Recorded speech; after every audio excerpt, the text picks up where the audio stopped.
Hari ini kita habis pasca COVID ini yang sedang mulai bangkit ekonomi kita, memang memerlukan juga energi yang affordable dalam pengertian mudah dijangkau dan terjangkau secara harga. Jadi untuk R1 900 sampai 2.200 kita sesuaikan tarifnya. Sekarang ini bagi mereka yang menerima gaji atau upah itu sudah berjalan dengan baik ya, yaitu 5%. 1% diambilkan dari gaji atau upah, 5% diambilkan atau 4% dibayarkan oleh pemberi kerja.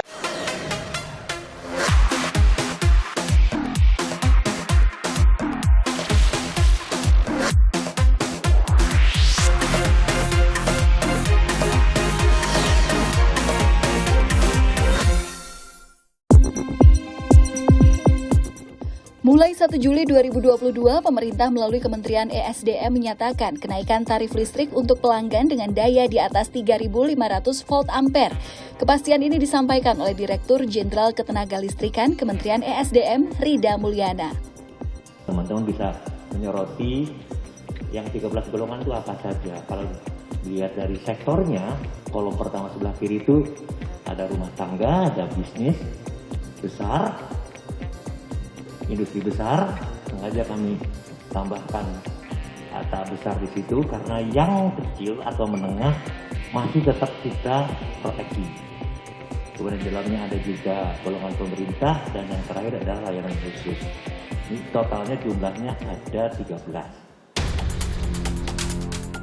Kenaikan tarif listrik dimulai dari 17% untuk 3 golongan pelanggan, di antaranya golongan 3.500 hingga 5.500 volt ampere sebesar 17,64%. Golongan di atas 6.600 volt ampere dengan kenaikan 17,64% dan golongan kantor pemerintahan sebesar 34,60%. Keseluruhan penyesuaian tarif listrik diperuntukkan bagi golongan pelanggan non-subsidi. Sedangkan golongan pelanggan rumah tangga di bawah 3.500 volt ampere, bisnis dan industri, tarifnya tidak mengalami kenaikan. Jadi untuk R1 900 sampai 2.200 kita sesuaikan tarifnya. Tetapi ke R2, R3 kalau kami dengan Pak Dirut ini dan teman-teman itu ya orang rumah tangga yang mewah. Pemerintah berkomitmen melindungi masyarakat dengan tetap memberikan subsidi listrik kepada yang berhak sesuai dengan amanat Undang-Undang Nomor 30 Tahun 2009 tentang Ketenagalistrikan. Ketua Komisi 7 DPR RI Sugeng Suparwoto menyatakan, menaikkan tarif listrik bagi pelanggan 3.500 volt ampere merupakan langkah yang tepat, karena saat ini biaya input listrik sudah mencapai 4 kali lipat dari harga yang sekarang. Kenaikan tarif listrik harus dilakukan hanya menunggu momen yang tepat untuk memberlakukannya, karena harus melihat terlebih dahulu kemampuan masyarakat. Untuk itu tidak berlama-lama. Tampaknya kalau kita lihat biaya input per kilowatt jam itu kenaikan listrik tidak bisa ditunda, khususnya adalah sekali lagi kenaikan listrik pelanggan listrik untuk pelanggan di bawah 3.000. Tadi sudah disebut adalah 3.500 volt ampere. Menurut hemat saya waktunya saja yang harus tepat momentumnya. Kenapa demikian? Hari ini kita habis pasca COVID ini yang sedang mulai bangkit ekonomi kita, memang memerlukan juga energi yang affordable dalam pengertian mudah dijangkau dan terjangkau secara harga. Maka ketika Menteri Keuangan dalam outlook ekonomi kita dan APBN kita menengarai bahwa akan ada subsidi yang ditambah dan sekaligus kompensasi untuk BBM dan listrik, itu saya kira langkah tepat. Menurut Sugeng, bagi industri menengah yang masih ingin mendapatkan subsidi, pemerintah harus menghitung kembali industri tersebut. Sebab pelanggan listrik lebih mudah untuk diidentifikasi karena bersifat tidak bergerak, sehingga pemberian subsidi akan tepat sasaran. Kenaikan tarif listrik ini bertujuan agar terciptanya keadilan bagi seluruh lapisan masyarakat karena harga komponen listrik yang terus meningkat.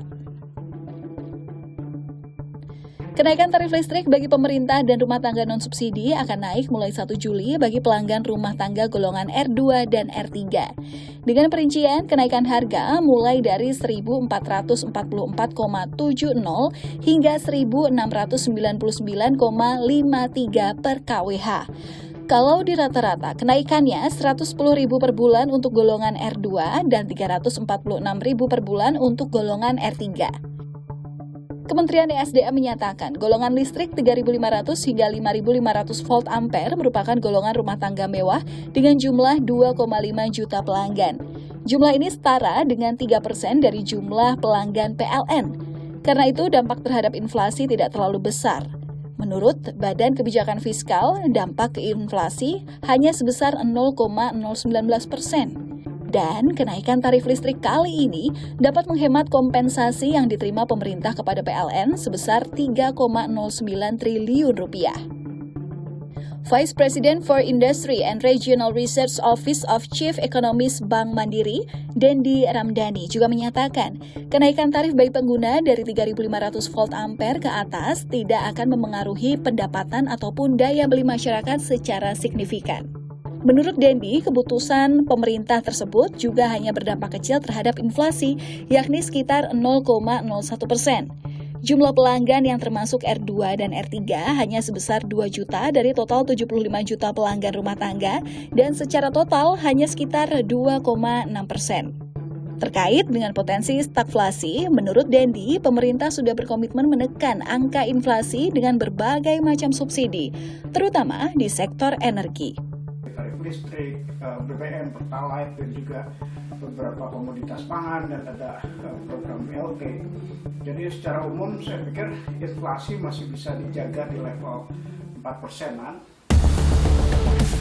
Dendi melihat bahwa Indonesia memiliki potensi pertumbuhan ekonomi melalui beberapa komoditas ekspor, di antaranya minyak sawit, nikel, dan batu bara, sehingga stagflasi dapat ditahan. Sebelumnya, kenaikan tarif listrik telah disetujui oleh Presiden Joko Widodo bagi pelanggan 3.500 volt ampere ke atas di tengah lonjakan harga komoditas energi imbas perang Rusia dan Ukraina.